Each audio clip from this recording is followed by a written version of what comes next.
de se retirer poursuivis par des bandes armées.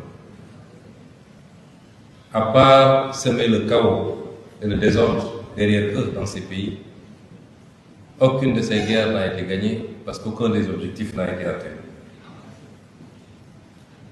On ne citera pas ces pays comme des exemples de démocratie sous la conception occidentale s'entend. Quel objectif était assigné pour la guerre en Iran?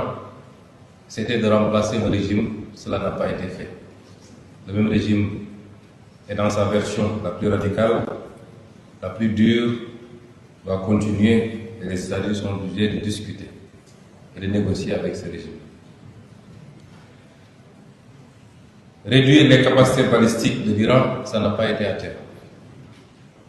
Imposer à l'Iran de renoncer à tout programme nucléaire, civil comme militaire, n'est pas un objectif atteint. Aucun des objectifs n'a été atteint et pourtant le monde est plongé dans un chaos que rien ne justifie.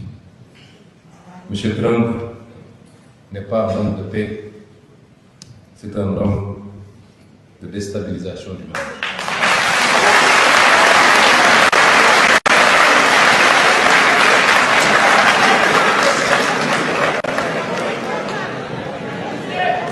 Et à côté de tout ça,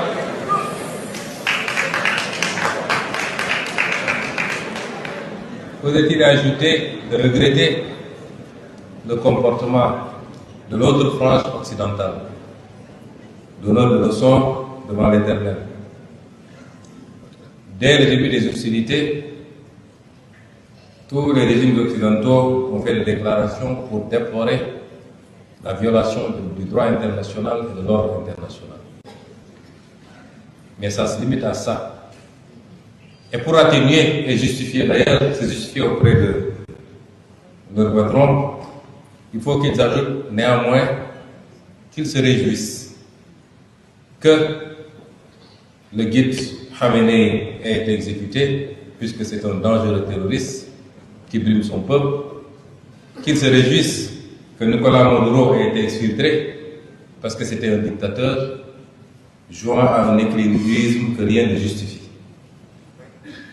Ce n'est pas à eux d'estimer et de décider pour les autres peuples. Qu'il leur suffise de le faire pour eux-mêmes, ce qui semble être de plus en plus complexe.